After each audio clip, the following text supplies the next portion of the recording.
Assalamualaikum warahmatullahi wabarakatuh.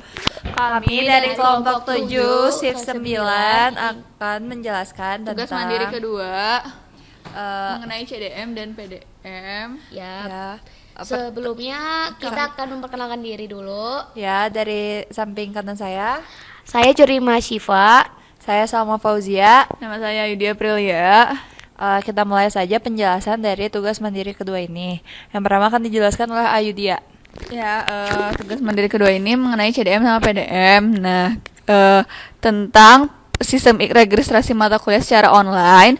Nah, sebelum di Igrasias, sebelum melakukan registrasi itu kita melakukan kuesioner. Dan setiap mahasiswa masuk ke Igrasias, terus menggunakan sebuah database untuk menyimpan datanya. Udah itu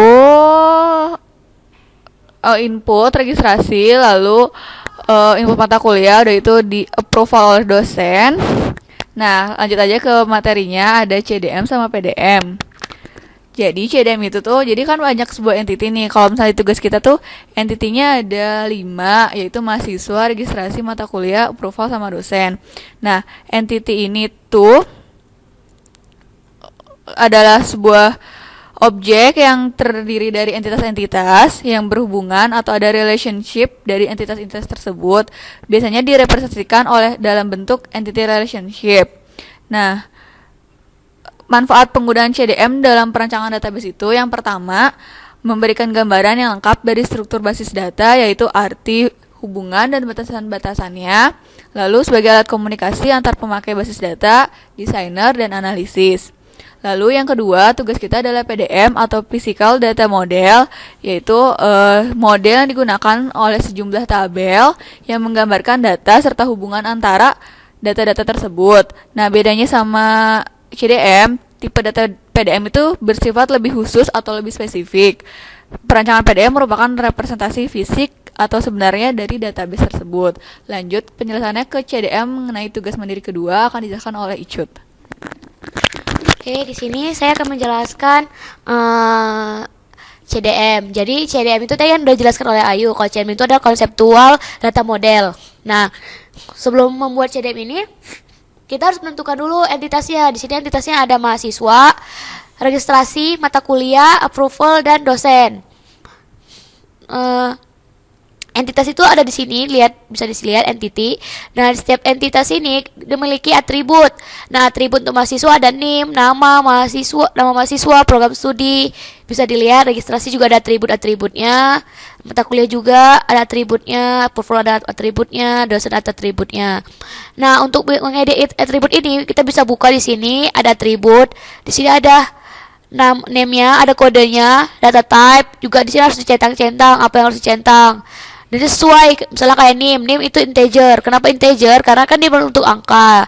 Kalau nama mahasiswa kita pakai variabel karakter karena dan di sini panjangnya ada 100 karakter. Seperti biasa menulis karakter ada minimum dan maksimumnya. Oke? Nah, setelah kita udah membuat ini semua, kita membuat relationship-nya. Nah, tadi kan sudah dijelaskan oleh Ayu juga kalau di dalam CDM ini ada berhubungan dengan relationship antara entitas satu dengan yang lainnya. Nah, untuk relationship sendiri itu terdiri dari 4. Ada one to one, ada many to one, ada one to many, ada juga many to many. Di sini kita menggunakan 2 relationship saja, ada many to many dan one to one. Kenapa kita di sini memilih many to many? Nah, di sini tuh ada kegiatan registrasi. Di mana registrasi itu kalau di Igrasias kan dilakukan oleh mahasiswa yang sebelumnya telah menginput NIM, nama mahasiswa dan yang memiliki database ini tadi. Lalu dari registrasi ini dia akan setelah selesai registrasi dia akan menginput mata kuliah, di mana mata kuliah ini terdapat database, yaitu kode mata kuliahnya, nama mata kuliah, SKS untuk tiap mata kuliah, dan periode pengambilan mata kuliahnya. Sama juga dengan approval. Sebelum approval dilakukan oleh dosen. Di mana dosen telah memiliki database, yaitu nama dosen, bidang pengajarannya, jenis dosennya. Apakah dia misalnya dosen tetap, dosen luar biasa, atau yang lainnya. Nah, dari approval ini menghasilkan mata kuliah. Aduh, Pak. Mata kuliah di mana dalam mata kuliah tadi udah disebutkan mereka memiliki database ini. Nah, ini ada relationship one to one antara mahasiswa dan mata kuliah, dosen dengan mata kuliah. Nah, selanjutnya setelah CDM selesai dibuat, ini ada output akhir dari CDM. Setelah lanjut CDM, kita akan lanjut ke PDM. Untuk penjelasan lebih lanjut tentang PDF atau physical data model akan dijelaskan oleh Salma Fauzia.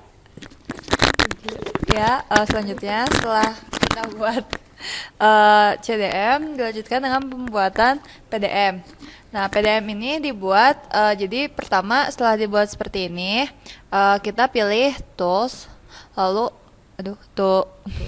tools, lalu generate a physical data model. Nah, setelah diklik ini, nanti kita akan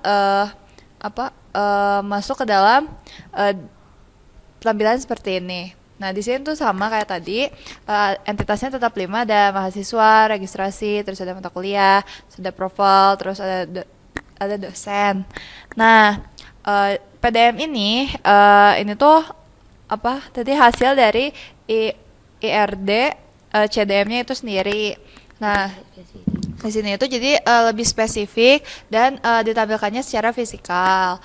Nah, di sini juga kita bisa lihat sama kayak tadi, kalau di dalam mahasiswa itu ada atribut-atributnya, NIM, kode mata kuliah, terus nama mahasiswa, program studi, lalu di sini juga sama, dan jenis-jenis dari atribut itu sendiri. Terus di sini juga tetap ada tanda panahnya, relationship dari masing-masing atribut dengan atribut yang masing-masing entitas dengan entitas yang lain. Selanjutnya apa yang akan dijelaskan? Di sini tugasnya cuma. Nah, di sini tugas kami menyelesaikan tugas mandiri 2 ini hanya membuat physical data konseptual data model dan physical data model. Jadi sekian penjelasan kami bertiga mengenai tugas mandiri kedua ini. Mohon maaf atas kekurangannya. Semoga tugasnya benar dan dapat hasil yang baik. Bila ada kekurangan ataupun kelebihan mohon dimaafkan. Ya. Wassalamualaikum warahmatullahi wabarakatuh. Dadah.